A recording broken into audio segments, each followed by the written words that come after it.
came to this country in 1989 at a rather impressionable age of 13. So I needed to quickly establish role models for what real life romance looks like. And thus I've discovered soap operas. There I knew what life should look like, and reality of marriage was very clear to me.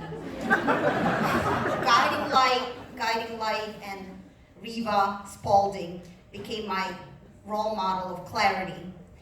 And that's when I met my husband. I had all these very important life lessons stored away in my consciousness. And because I didn't really have a secret twin, or I was not really truly a Russian princess that is to inherit billions of dollars overnight, I had to work with what I had. So the first time I walked out of the car when he said something I didn't like on a red light, and instead of screaming "I will love you forever" and running after me, he just started screaming that I will get hit by another car. I tried harder, and I left in the middle of the night because I was upset from the night before, and he didn't really even wake up to discover it. So I just went to CVS and got toothpaste on sale. And when I watched most soap operas, they just didn't really end. It was like season 700, episode 4015. And when Riva Spalding, didn't feel like eating, I didn't have dinner, and my husband just had my chicken, and that was it.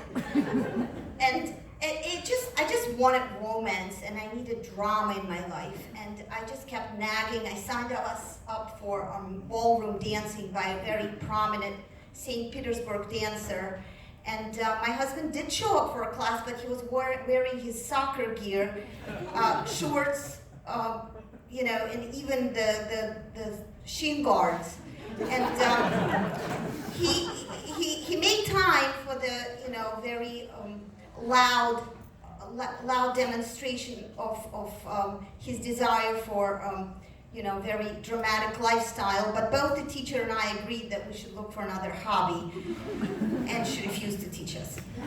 And so one day, I think my husband understood that I really was yearning to do something dramatic.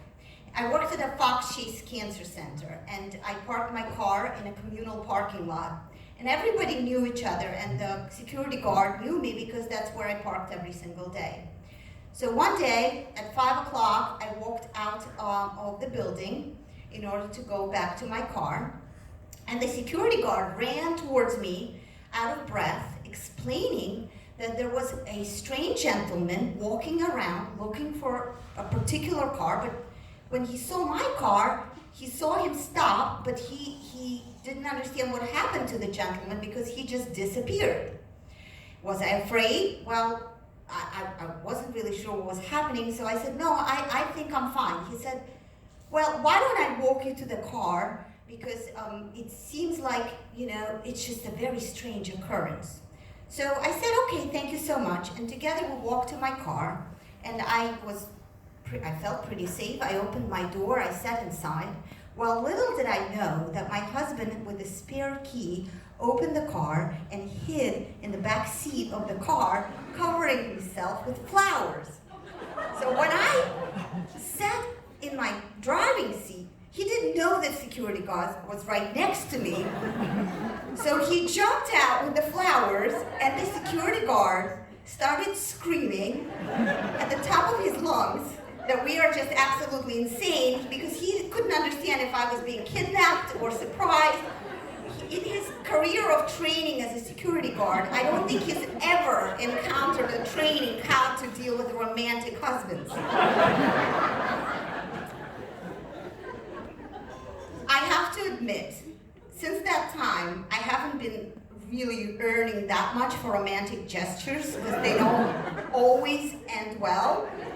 So I do eat my dinner, and I don't go out in the middle of the night, and I do not get out on the red light, even though Riva Spalding from Guiding Light would probably do those things.